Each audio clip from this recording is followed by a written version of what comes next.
Great. So the plan today is to present to you joint work with Alessandro Bonatti from MIT and Tan Gan, who's a graduate student at Yale.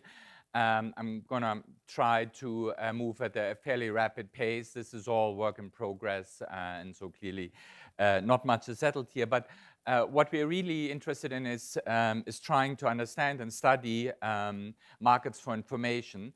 To this community, it's clear that these are ever-expanding markets that grow in importance and that grow in volume. And we want to think not just about sort of selling information as selling access to a database, as, for example, using a terminal from Bloomberg that gives you information about particular financial data, but we want to think about it as really providing information that is embedded in predictions and rating recommendations and all kinds of customized and personalized settings, okay? These markets provide huge opportunities, but also challenges because there clearly is in the sense in which many of these intermediaries information markets are rather large. That creates questions of market powers. It creates questions of distortion in information market, but also in markets beyond information markets. There are issues of privacy attached to it. In particular, if you think about the rise of the large internet platforms, then clearly this had led over the past decade to an unprecedented collection of individual data, and we are sort of wanting to understand how is this information traded, what is the value and the price of this data, and what are some of the implications for the downstream interaction between firms and consumers. That's the basic topic. To just give you a few pictures and visualizations that just highlight the importance of the data collection. So the next two graphs are just coming from courtesy of the Privacy Lab at the Yale Law School. So that's simply coming from a report that's trying to measure how much tracking information is on the apps in the Android environment and trying to collect information and then transmit it further down to Google, Facebook, and third-party intermediaries. And what you find is that many of these apps really transmit a lot of information, and that transmission of information is ongoing. That is on the right-hand axis here, you see sort of where the original information is being generated and then how it is being forwarded to other data intermediaries, in particular sort of strictly databases like Axiom or credit rating agency like Experian and so on. That is basically combining information. The particular emphasis that we want to give today is that the individual level data really helps, of course, on the one hand side to create surplus and create better matching. But the central feature that we want to understand a little bit better is that the individual data is really social data. That is, the data about any particular individual is not only interesting because it tells us about the individual, but in particular it tells us something about individuals like him. Okay? And to the extent that that is true, the collection of data basically leads to an informational externality at a very large scale. And with this informational externality comes, of course, the possibility that there's a gap between private efficiency and social efficiency. And we want to trace out a little bit how big this gap can be and what are some of the implications are. So today I want to basically give you a few results of how the possession and the acquisition of this individual data will affect the trade-offs and the terms of trade between consumers, advertisers, and the data intermediaries, and want to understand a little bit how the social dimension of the data magnifies, in some sense, the value or the impact that the collection of the individual data has. Okay? When we want to think about information today, we want to think not just about the direct sale of information. So here's an example that Equifax, for example, is allowing advertisers to access information about the creditworthiness or the level of spending that is predicted by consumers. But more importantly, we think about the indirect sale of information that is happening all the time, say in sponsored search or in many other areas where basically, if you, for example, think about the search on Google or Amazon, what is being then offered to the advertisers is a bundle, namely of a consumer and particular characteristics that the advertiser specified that it wants to reach. So we're not selling just a list of interested clients, but we're basically combining individual data with specific characteristics that the advertisers are interested in. And this indirect sale of information is much larger and much more important along many dimensions, and it basically leads sort of to behavioral predictions that we want to attain. So think about, any mapping software that basically makes recommendation what to do in terms of where to go for lunch, where to stay overnight, and so on. Clearly, advertising, display advertising is another form of indirect sale of information. Okay. The opportunities are clearly many. We can create better matches. We can create more value. The challenges are also many in the sense that clearly it helps advertisers or intermediary to extract more surplus from the consumers. One can leverage information that comes from many consumers through correlation in the preferences. If one has not only online but offline data, then we can augment that information. If one has ideas about the network structure, then that's helpful to basically assess the value of information. Okay? It leads to many open questions that really we are just starting to formulate, and that's is true both, I think, for computer science as well as for economics and related disciplines. How should the brokers and platforms compensate consumers for the information that they provide? What determines ultimately the equilibrium price of information? What should we expect about the market structure in these information markets? Should we think these are basically atomistic small providers, or will there be always a few large intermediaries prevail? And what are the implications for competition policy? Clearly, we know that there's a lot of interesting debate going on right now about what is the use of information, both in Europe, but increasingly also in the US. Okay. So today, the model that I'm going to present you shortly relies on 3 recent papers that Alessandro and I have written.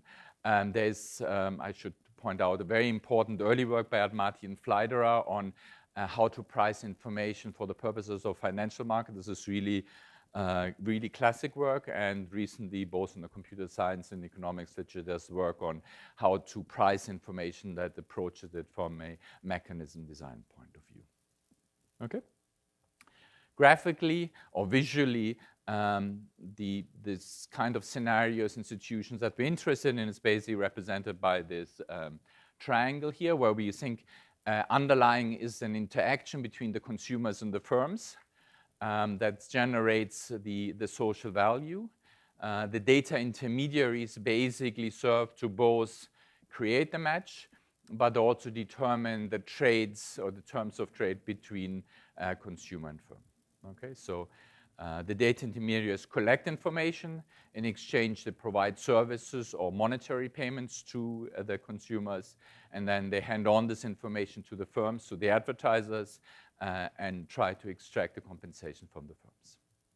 This can take on many forms. So if you think about search, so think about Google, for example, on the search engine, then clearly this is the consumers trying to get some information on the search engine. Then that result is basically forwarded to the position auction to the advertisers. Okay? It can take a more complicated structure in the sense that consumers might interact on apps, generate information there. That information is then forwarded through agreements between the app and Facebook. Facebook is then trying to monetize it by selling advertising on these markets. Okay? Today, the basic model that I want to present you and give you sort of some few initial results is one where we want to think about the data intermediary, a single data intermediary that holds all the information. So maybe classically speaking, think about Axiom or Experian that collects information from the consumers and is even willing to pay them for that information, and then turns around and sells this information to the firms, who in turn uses to price discriminate, to basically offer different prices to different segments, where the segmentation is happening endogenously based on the information that the firms received from the data intermediary. That is the setting that I want to study, on the basis of which I want to get some first insights into the organization of markets, into the price of information. Yes?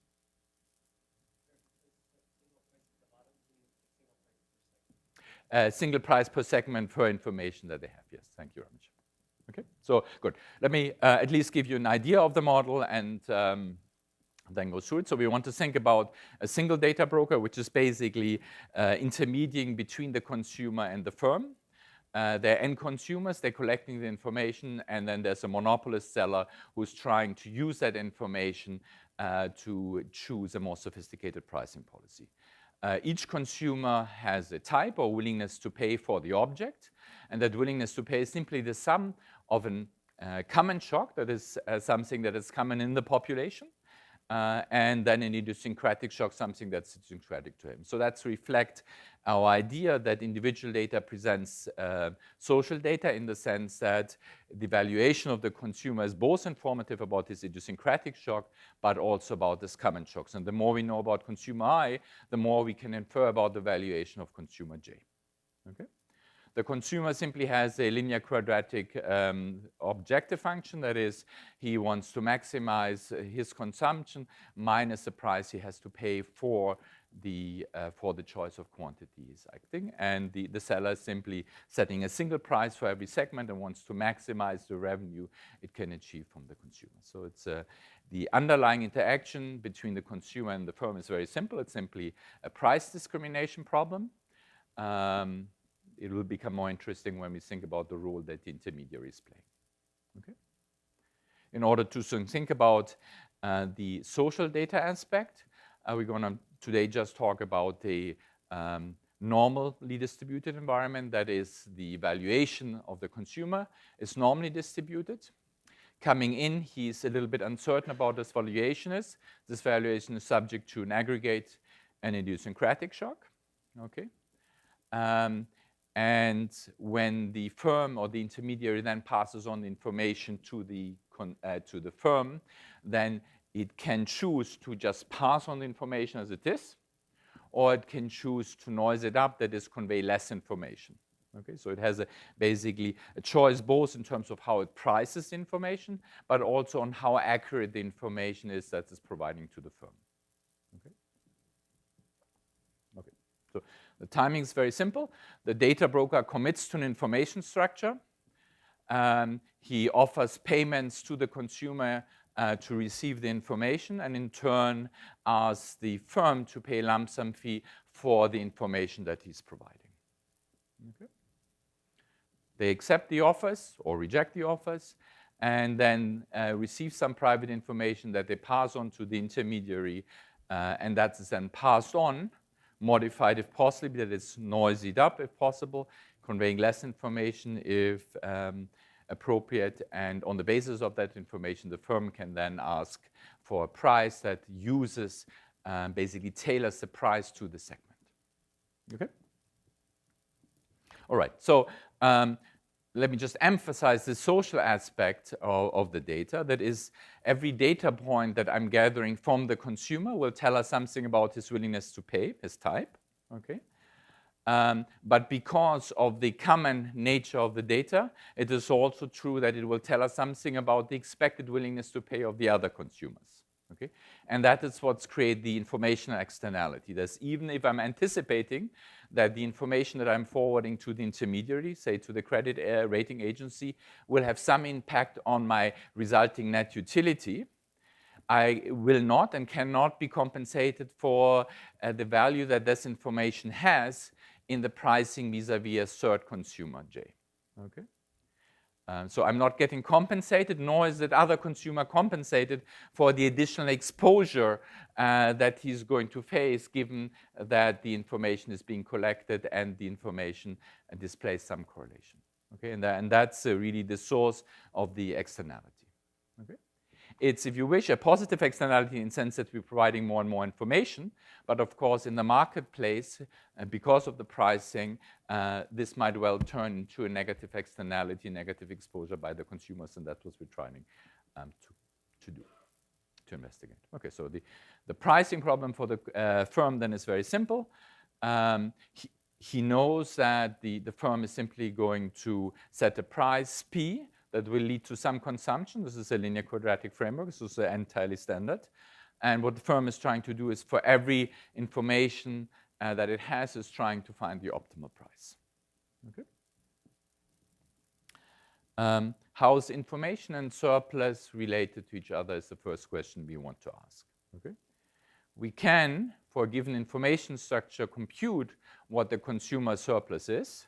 And that has two very natural components. One is the covariance between the willingness to pay and the price. Okay?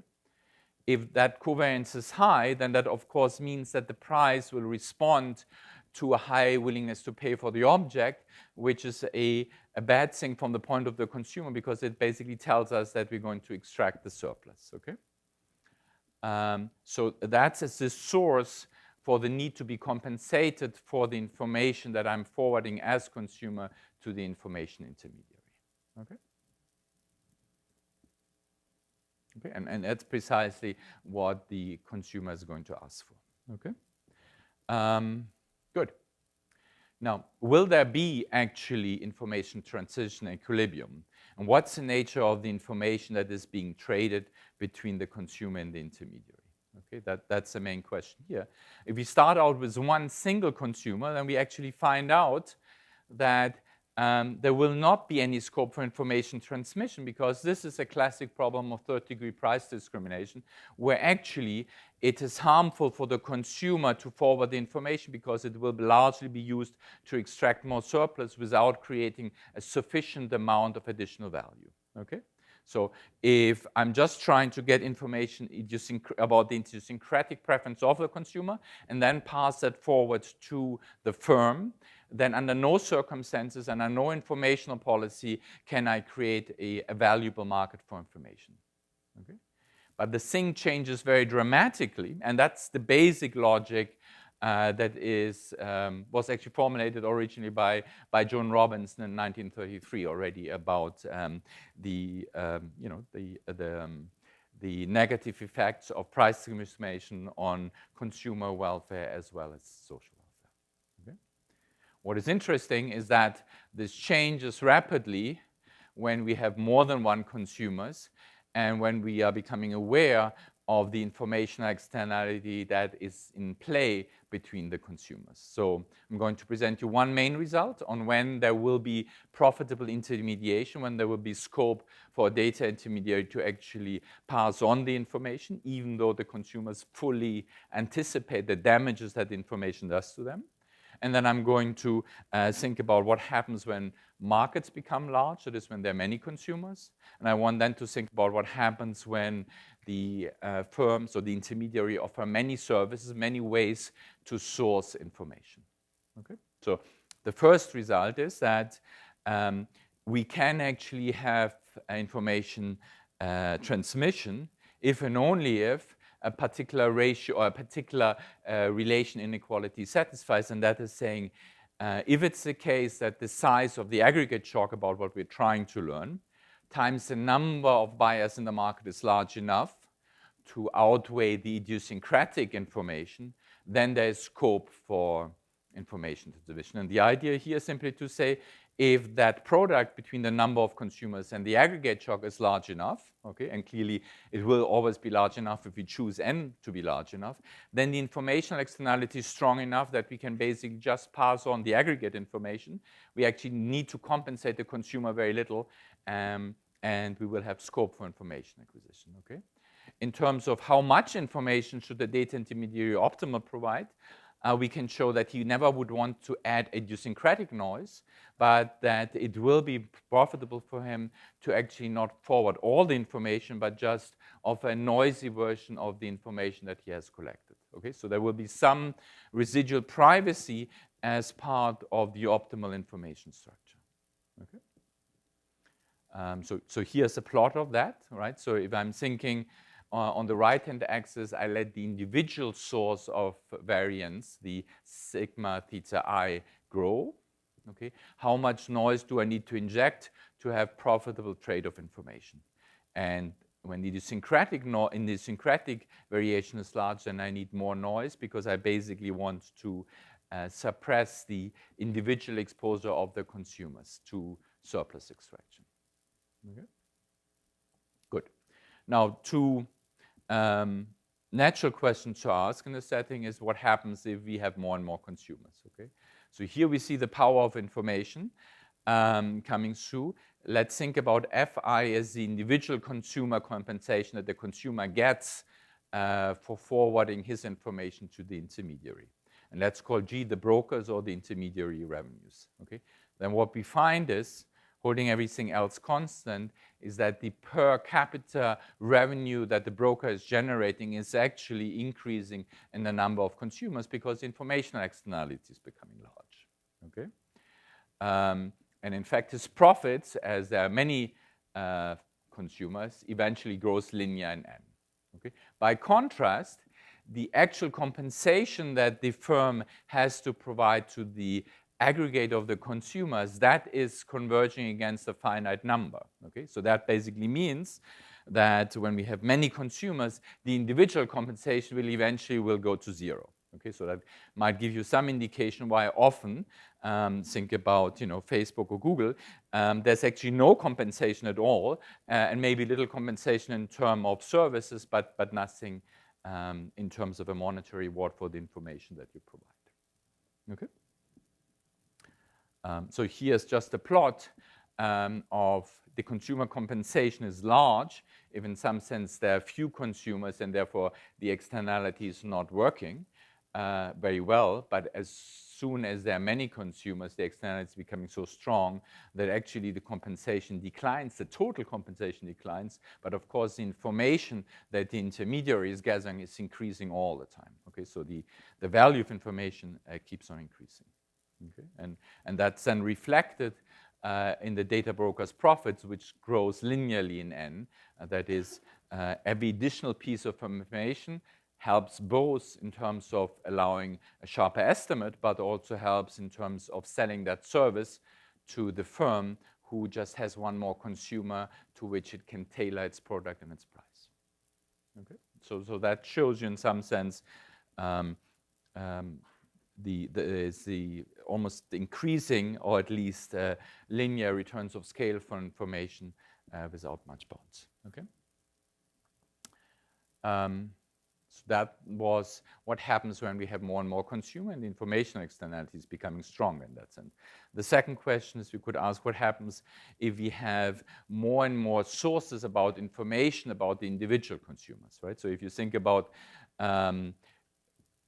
many of these platforms are offering an increasing number of services. Each one of them is basically allowing the platform to gather additional information. Think about mapping services, think about email services, think about YouTubes and so on, think about Facebook, various services. These are all ways to elicit in some sense more and more information, and we want to know what happens to the revenue and to the ability of the intermediary to benefit from this increase in information. Okay, right? So one way to formalize this is to say basically each additional source J gives us another possibly independent, possibly correlated piece of information about the willingness to pay of the consumer. Okay. It clearly allows us to improve the estimate about the willingness to pay that the consumer has, and therefore allows us to forward more information to the downstream firm. Okay.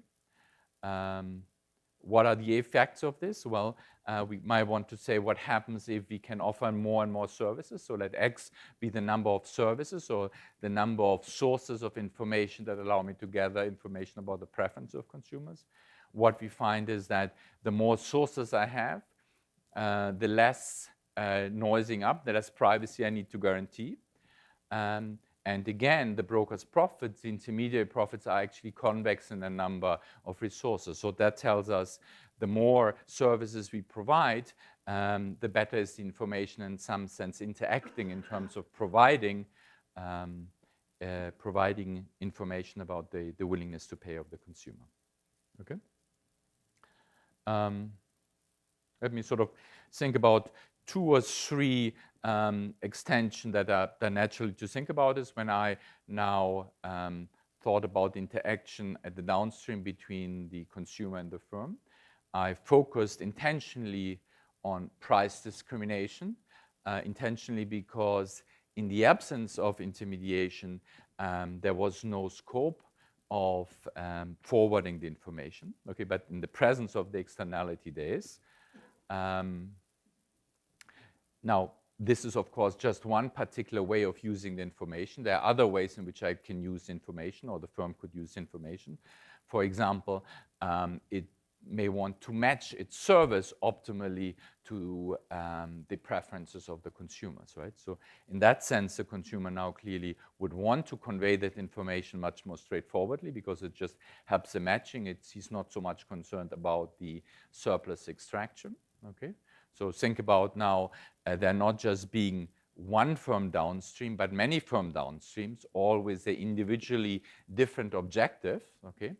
Some of them maybe want to use information to price discriminate, others to allow them to better match the product and the preferences of the consumers, okay? In that environment, clearly, there are different motifs and different ways to evaluate what should be the optimal passage of information, what's the socially efficient way to pass on the information. But what is clear is that it will rarely be the case that the market will naturally lead to a first best allocation because the objectives of the individual firms clearly don't match up to the social welfare, okay? Even though to some firms, I may want to actually give all of the information, even from a social point of view, in the overall, it's clear that the total allocation will typically not be first best. So there are concerns regarding the social efficiency of these information markets, okay? In the model that I described to you in its result, we clearly used monetary compensation for the information. But likewise, you can think about sort of what often has been described as a barter economy, namely where we're not exchanging information for money, but we're exchanging information for services, okay? All I have said so far can be simply translated because if you just think about what is the monetary equivalent of the services, then the presence of the information externality basically allows the firms to provide services that are on average below the value of the information that the consumer passes on to the intermediary. Okay. This then leads to many interesting questions regarding the industrial structure or the market structure of these information intermediaries or information brokers that might be interesting to study. Okay. Finally, I did discuss a single intermediary, and it's natural to think about there being many intermediaries, and you could think about would the informational externality go away or be weakened or be of less importance when we not have a single intermediary, but in fact competing intermediaries, right? And here, the results that we currently have are showing that while competition will help a little bit, perhaps will provide larger privacy under some circumstances, it typically will not resolve the problem. It will not return us to a first best social efficient outcome. Okay, so let me just give you one such result. So now let's think about not just being one information broker, but 2 information brokers. They are competing, and of course they compete. They could compete either in single homing, right? So think about operating system. Those are typically single homing. Think about search engines. Clearly, I can use many engines if I want. I could search for a product on Amazon. I could search for projects on Google. Okay. But the result is that given the nature of the information, when you have single homing and the nature of the information externality, typically it will be the case that all consumer will just to sell to one broker, even though we're allowing for competition.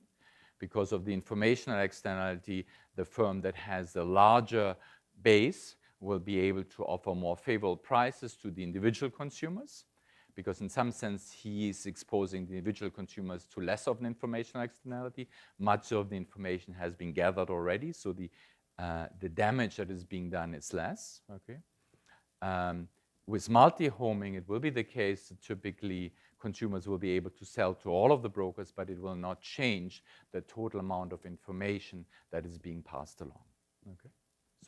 So one such result is here for the case of the single homing consumers. Okay. So if the idiosyncratic information is small relatively to the common information, so that is, we have a substantial amount of social externality, then one can show that there exists, in fact, a unique pure strategy equilibrium in which one of the firm takes over the entire industry, whereas the other firm is trying to compete on favorable terms with respect to privacy, but it just can't offer the right compensation that would be necessary to move the consumer from the large firm to the small firm. Okay.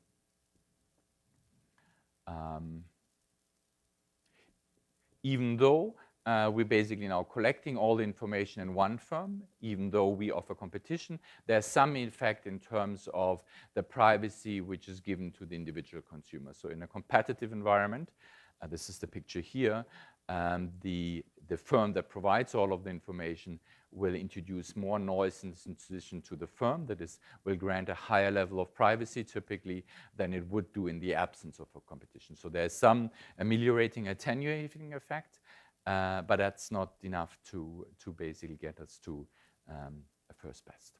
Okay, so that's sort of a quick introduction of how we can think about and formulate some of the important issues in an increasing market space where information is traded, where there's sort of a large infrastructure being built up to parse and evaluate individual level data, social level data, aggregate data.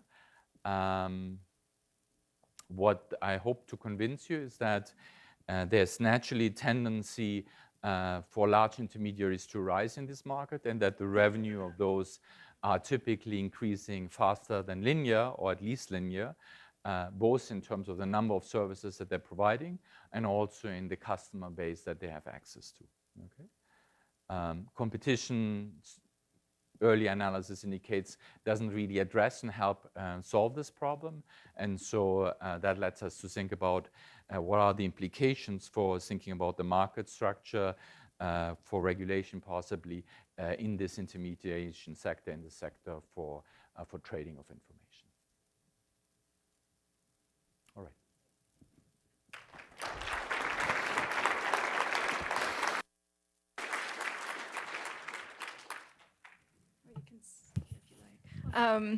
I will now invite Yiling Chen, Professor of Computer Science at Harvard, to come discuss this talk for us. So I'm going to have some high-level discussion about Dirk's talk. So this is a quote from an Israeli author who wrote a New York Times bestseller book. And the quote basically says that, oh, if you get something for free, you should know that you are the product. So this is very puzzling that we're giving out valuable information all the time. So since data is so valuable, why we always subject ourselves as the product? So I think Dirk's talk answers many questions related to a data marketplace. But the one intuition I really want to highlight is that it uses a very simple model, explains this phenomenon. So why the value of data is so high, but the data holders who are contributing the data basically contribute the data for free, all receiving a very low compensation, where compensation is very broadly defined. So let me just try to reconstruct a part of Dirk's model at a very high level. So basically, the model is thinking about a marketing application. So there is a firm who's trying to sell a product. Let's say that this product is an energy drink. And the firm needs to decide a price for this product. And on the other hand, there are consumers. There are also data holders. And each consumer essentially have a linear demand function. So I'm really abstracting from Dirk's model here. And this linear demand function depends on the type of the consumer, which basically is TI. That represents the consumer's value for the first unit of the product. So if there's only one consumer, and somehow the consumer is sending some signals related to his type to an intermediary, and then the intermediary can pass that information to the firm, so we know that these are going to hurt the consumer, because the firm may charge a price to maximize his profit, and that creates a decreasing of the surplus in the consumer. So in order for the consumer to be willing to share this information, the consumer must be compensated by the differential surplus. So I'm going to be hurt due to the price. So if you want me to share the information, at least I need to be compensated by that difference. So this is really just an individual rationality constraint or participation constraint for the data holder to be willing to share the data.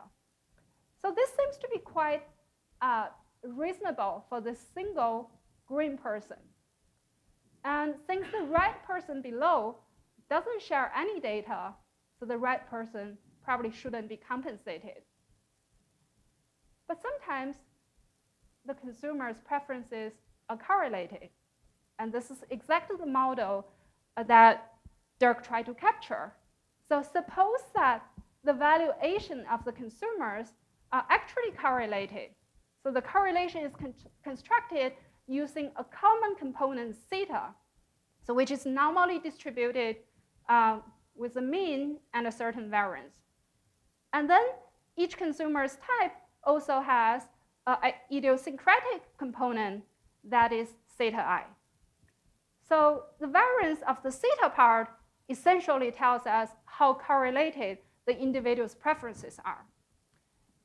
And notice that with correlated preferences, so if the green person reveals his data to the intermediary and receives compensation, this actually creates a negative externality to the red person if the red person also going to purchase the product from this firm, even if the red person doesn't reveal his information at all. So this is essentially the reason why when individuals are contributing data, they get very low compensation. So think about the scenario that the intermediary already have a lot of people agree to contribute their data. And I'm the green person. I'm thinking about whether I should contribute my data. So if I'm contributing my data, the differential surplus actually at this point is very small because the intermediary already has a large amount of the data. And since preferences are correlated, that large amount of data makes a good prediction for the average or the mean valuation of the population already. So even if I'm going to contribute my data, that's not going to change that valuation very much. Okay? So what's really happening is that the value of a large data set is very large. And this is the value that the intermediary can extract from the firm in this setting.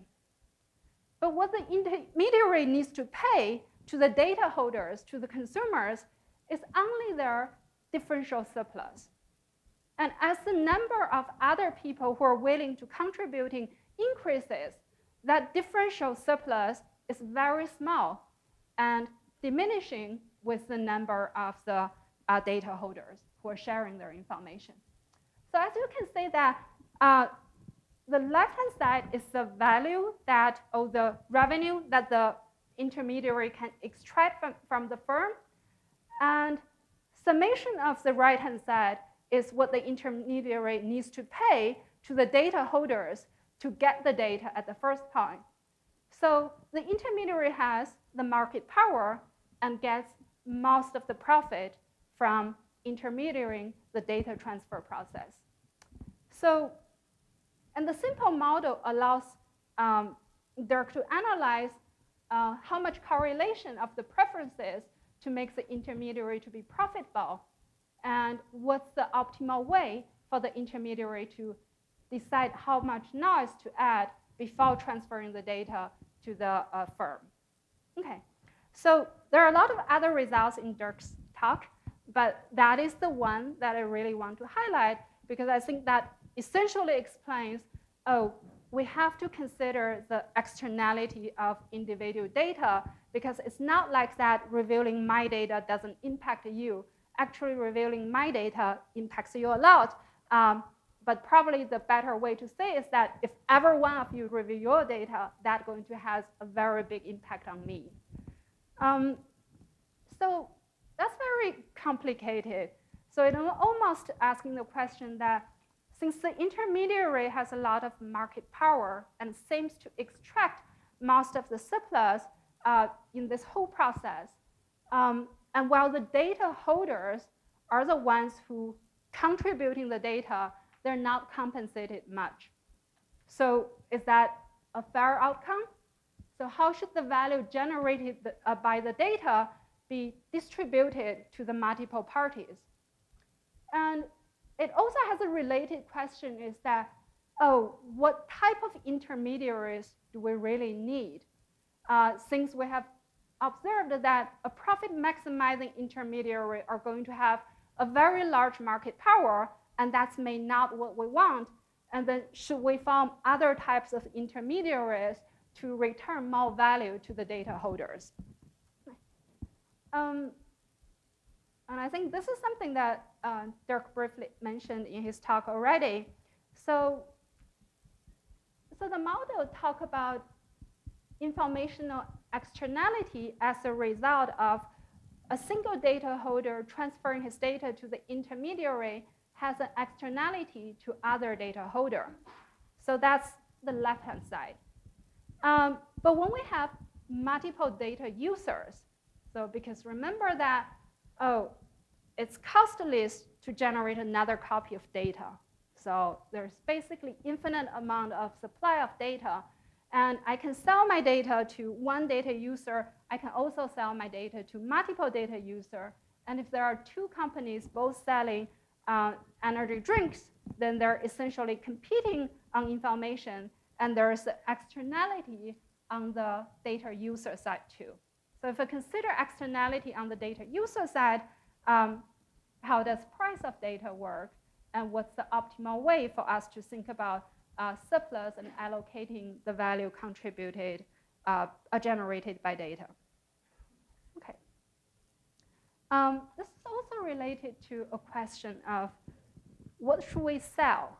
So we know that we're collecting data. So we could choose to sell data, but data can be easily replicable. If I sell my data to you, you probably can sell that again after you have finished using it.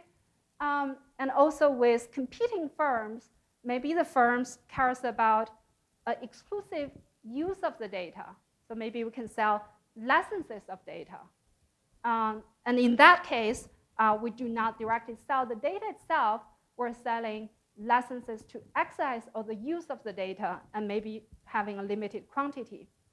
And there's also some work, actually one of the papers in this morning's data marketplace session is kind of along this line. So data can be repeatedly used for multiple tasks. So if you think about it, running machine learning algorithms on the data, so the data can be used for multiple algorithms. So do we have to sell the data to the company who then run their own algorithms?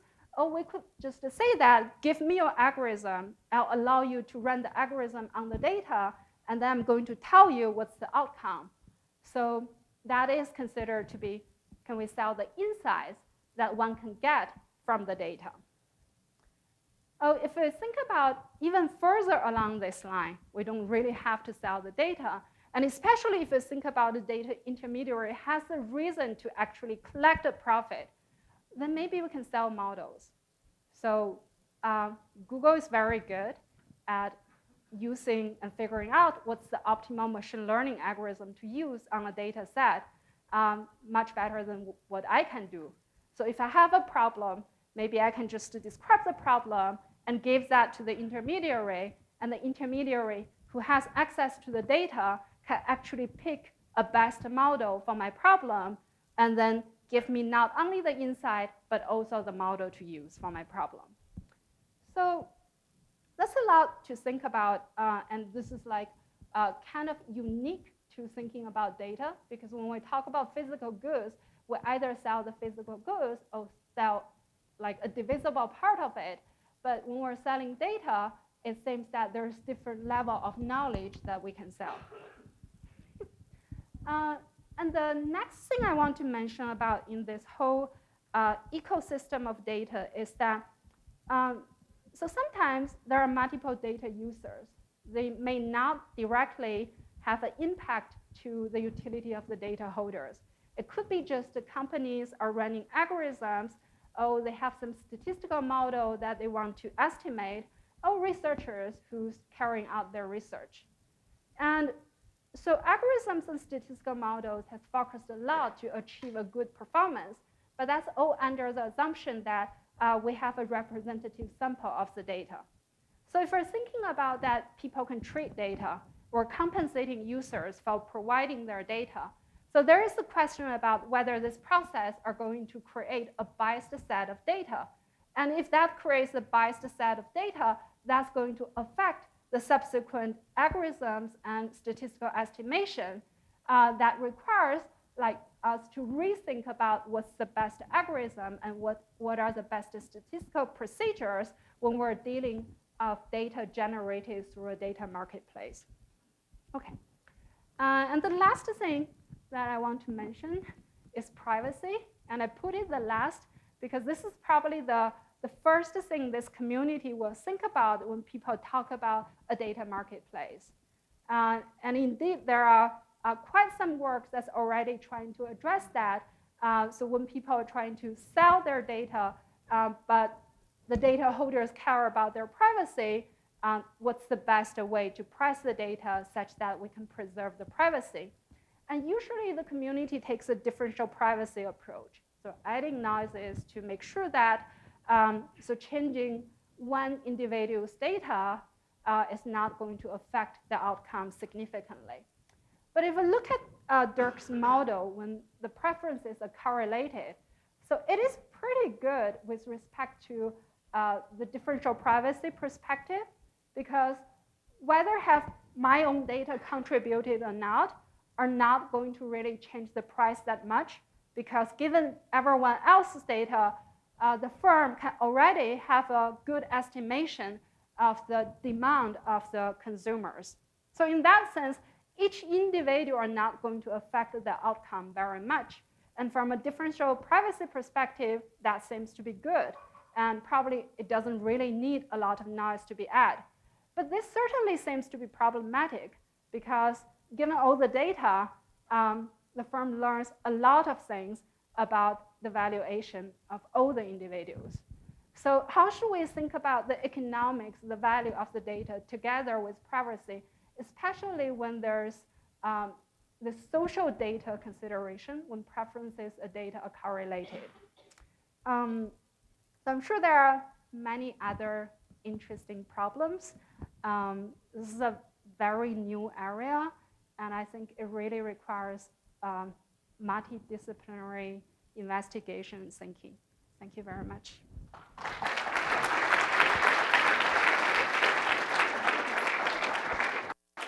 I'd like to invite Dirk back up to respond to the discussion, and you guys can ask some questions of the two speakers as well.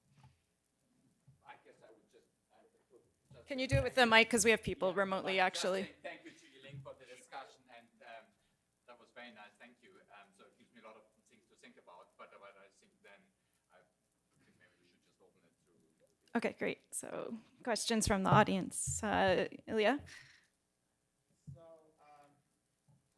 in terms of how the data is used, one way it could be used, and I don't think it's in the model, is for price discrimination. Right?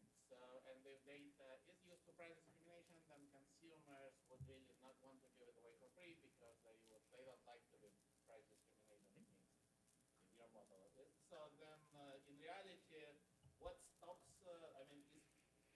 use price discrimination, why isn't it used more? Or maybe it's used and people don't know that it's used based on the data? Or are companies able to commit not to price discriminate based on the data? In part, it's about the reality, not about the model. Right. So the question, maybe yeah. you could summarize the question. Well, I'm not sure whether I can, because I guess it has many directions. Exactly. Good. So what so the question that Ilya was posing is why, perhaps in light of the model, don't we see more price discrimination? And why wouldn't people anticipating that? Yes. Not stop giving away their data for free because they wouldn't like price discrimination. Right. So I think while we did allow for, while we explicitly allowed for price discrimination, we allowed it at the group level, where we basically collected the information and then offered a uniform price for the group. And so actually, at that level, it does not appear to be a price discrimination. That is, everybody in the entire large group got the same price. It's just that the firms were able to adjust the price to the demand condition that prevailed. And so I think that is something that happens quite frequently. In fact, the first result that I gave you about the impossibility of trading of information with just one consumer, I think, hinted at the fact that individual price discrimination is probably unlikely to be observed very commonly, because there it's clear that it's going to go against the interests of the individual consumers. And I think, companies have made that experience, I guess most famously Amazon, which tried to tailor it to individual consumers and then very quickly withdrew that. So I think in the way it appeared in the model here, price discrimination was actually not being detectable, except that the prices fluctuated perhaps a lot over time, over locations. And but I think that does indeed happen, and it happens actually more and more frequently, I would argue. All right, Scott?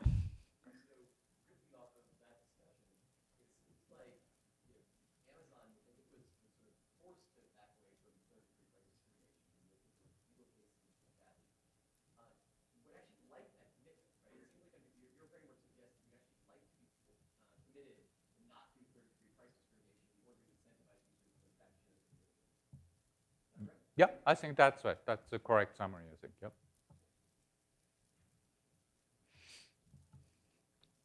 Other questions? Okay, let's thank everybody, and there's a coffee break outside.